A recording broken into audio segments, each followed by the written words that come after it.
Bom, aqui, eu, como não me custa nada, né? Eu parei entre um vídeo e outro aqui rapidão, já copiei aqui aquela tela anterior, né? Nós tava nessa aqui, né, pessoal? Ó. Eu tava falando aqui, ó.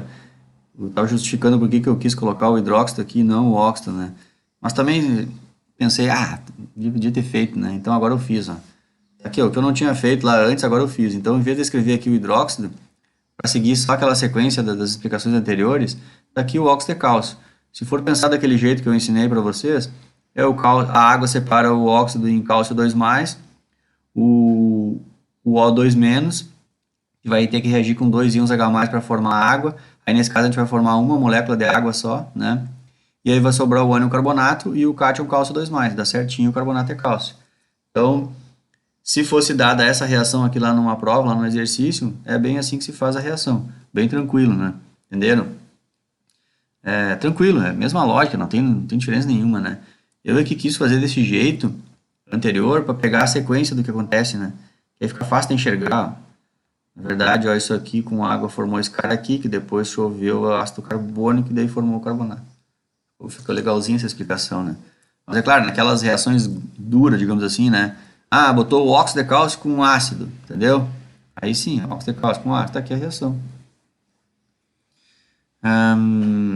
Bom, então acho que agora a gente pode ir adiante, né? A gente já fecha aqui os óxidos básicos, né? Escolhi três como exemplo, mas qualquer um que aparecer, qualquer um óxido básico que aparecer, vocês já sabem fazer as reações.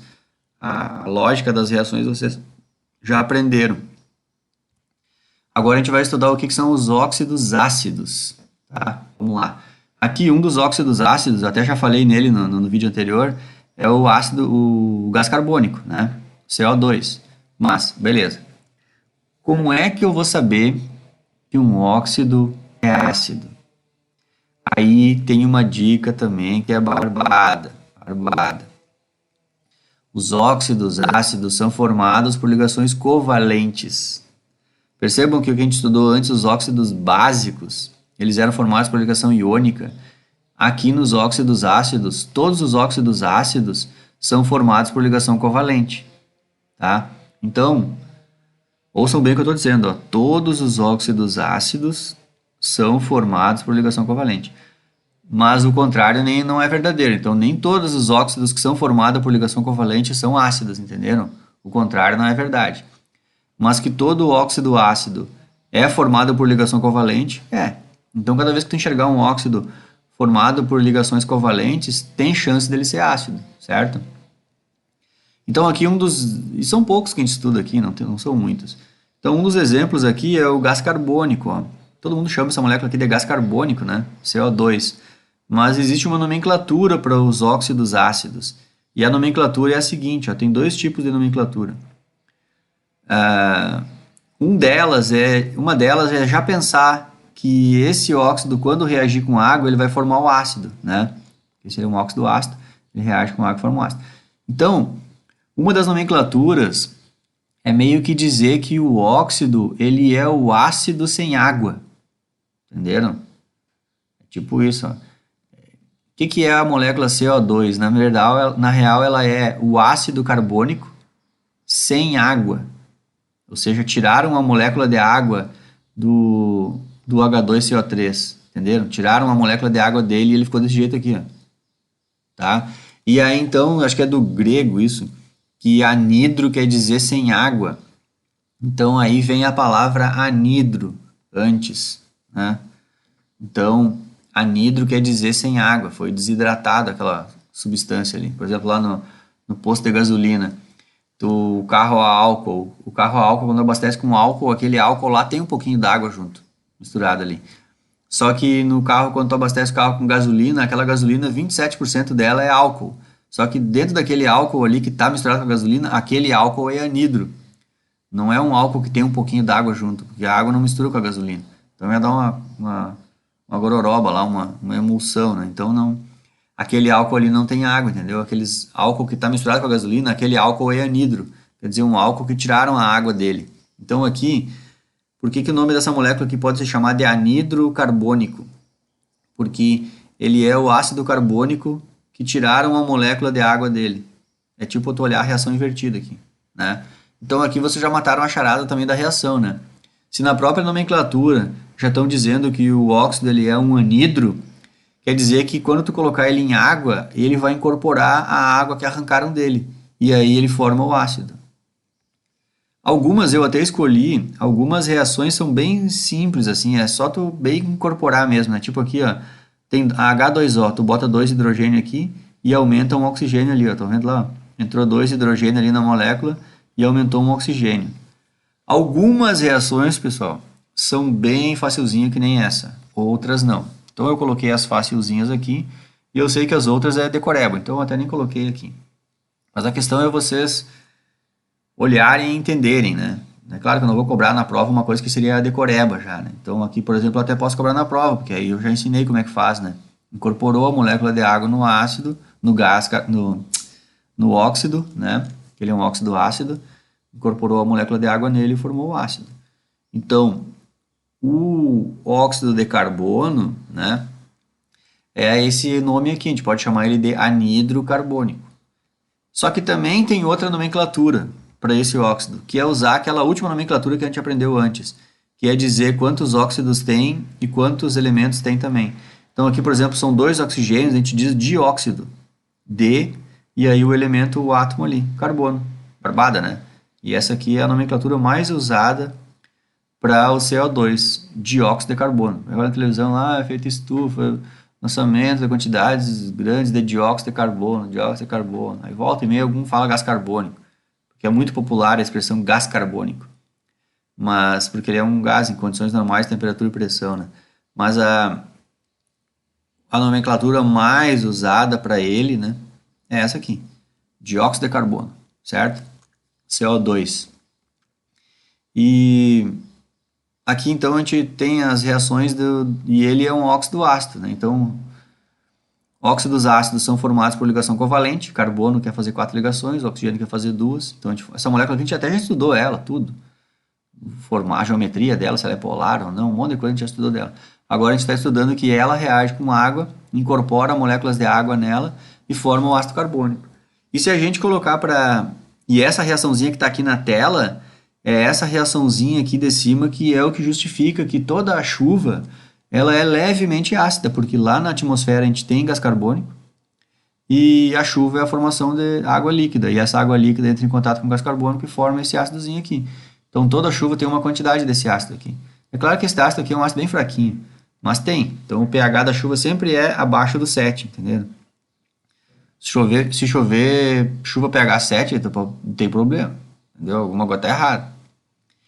E essa reaçãozinha aqui então é o que justifica de que a chuva tem esse ácido. Por isso que na tela anterior aqui, ó, vou botar aqui naquela lá, quando chove lá nas árvores estão pintadas com cal, sempre está chovendo esse reagente aqui, ó. Estão jogando reagente aqui lá na pintura, certo? E aí agora a última reação é saber que se esse óxido aqui ele é um óxido ácido, se tu colocar ele para reagir com uma base, tu vai formar sal e água. Então qual é a minha dica aqui para vocês fazerem essas reações? Minha dica é a seguinte: cada vez que aparecer o óxido aqui, faz o seguinte, ó, se eu colocasse esse óxido em água, o que ele ia formar? Ah, ele ia formar H2CO3. Aí tu pega e faz o seguinte, então agora aqui para te contar essa reação aqui, tu faz a reação do ácido com a base, entenderam? E aí tu faz a reação. Vejam, ó, o ácido carbônico ele libera 2H+, né? Então esses 2H+ aqui vão se combinar com os 2OH-, eu até botei uma tracinho verdinho aqui, ó. Os 2OH- vão pegar bem os 2H+ lá, ó, e vão formar 2H2O. Então tá aqui o 2H2O. E aqui vai sobrar 2Na+, e o ânion carbonato, CO3, 2-. E aí então a gente vai formar o carbonato. Aqui, eu já li, ele já viu o erro, né? Copiei de alguma coisa aqui, mas é o carbonato, né? Vai formar o carbonato de sódio. Achei um errinho aí. Aqui o carbonato de sódio, tá? Então, 2 sódios Na+, e o ânion carbonato, CO3, 2-, vai formar o carbonato de sódio. Tem que ter 2 sódios, né? Cada um é +1 e o carbonato é -2. Então tá feita a reação aqui, ó, de um óxido ácido, ele reagindo com água, incorpora a molécula de água nele para formar um ácido. E se a gente colocar esse óxido para reagir com uma base, lembre que isso aqui está sendo feito em meio aquoso, então automaticamente esse cara aqui já reagiu com água para formar o ácido carbônico. Então, na real, nós temos um ácido reagindo com base, que é uma coisa que a gente aprendeu na sequência de vídeo anterior, né, quando a gente estudou os sais. Ácidos reagem com base, formando sal e água, certo? Então, vamos adiante aqui.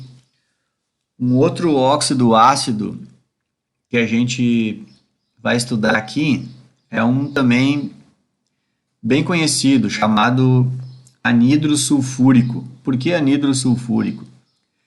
Porque quando ele reage com água, ele também incorpora uma molécula de água bem direitinho, do jeito anterior, fica H2SO4, tá vendo? E aí, então, esse ácido aqui é bem conhecido da gente, é o ácido que tem na bateria dos carros lá, né, que eu já expliquei, que é o ácido sulfúrico. Então, esse óxido aqui, ele é conhecido como anidro sulfúrico. Mas, obviamente, ele é muito mais conhecido pela outra nomenclatura, que eu acho mais fácil, que é dizer que ele é o trióxido de enxofre, certo? Então, eu acho que ele é bem mais conhecido por essa nomenclatura aqui, ó, trióxido de enxofre. Esse gás aqui, pessoal, é uma coisa bem interessante. Deixa eu voltar na tela anterior. Quando chove, eu não falei que a chuva naturalmente tem ácido carbônico, que é um ácido bem fraquinho, então não muda em nada, né? Desde que o mundo é mundo, isso aqui sempre teve lá, então não tem problema nenhum. Só que a queima de combustíveis fósseis, né? Dentro daquele combustível fóssil tem muito enxofre, certo? Inclusive, as empresas fazem todo um esforço, inclusive, para tirar quantidades de enxofre, né? O diesel, por exemplo, hoje em dia, para esses diesel de abastecimento dos motores mais modernos, eles têm, não é chamado diesel S10, né? 10 quer dizer que eles têm 10 ppm, 10 partes por milhão de enxofre no combustível. E hoje na bomba, quando chega no posto de gasolina, tu abastece o teu caminhão ou caminhoneta com o diesel S10, se o teu carro é mais novo. Quem tinha motores aí há uma década para trás, de motores a diesel, já os motores nem estavam preparados para esse tipo de diesel, né? Então, aqueles motores estavam preparados para um diesel mais grosseiro, que não tinha nome, na época só chamavam de diesel, mas hoje aquele diesel também não tem nome, né? Ele é chamado só de diesel. Lá no posto acho que só tem o diesel S10 e o diesel, né? Esse diesel lá que tem no posto hoje, né? Esse diesel ele tem 500 partes por milhão de enxofre. Vejam, 500 partes por milhão. 500. O diesel S10 tem 10 partes por milhão. E o diesel, o que tem no posto lá, tem 500 partes por milhão. Só que, antigamente, os diesel não eram nem esse de 500, eles tinham, se eu não me engano, 5.000 partes por milhão de enxofre. E esse, se eu não me engano, esses diesel mais grosseiros, os 5.000 partes por milhão, nem tem mais nos postos de combustível das cidades. Mas eles ainda são usados em alguns maquinários mais grosseiros, como minerador, algumas máquinas mais antigas. Ainda existe a queima desse tipo de diesel, né? Então vejam a quantidade de enxofre que tinha nos diesel antes, né? Imagina bem no tempo antigão, o diesel que existia é aquele diesel 5.000 partes por milhão de enxofre. Aí depois, por muito tempo, já tinha o diesel 500. E mesmo aquele diesel 500 já era bastante enxofre e os motores a diesel de primeiro, ninguém se preocupava com a emissão de enxofre, né? Então não tinha nenhum processo de catalítico lá para diminuir a emissão desses gases, né? No escapamento do carro, então jogava muito isso na atmosfera.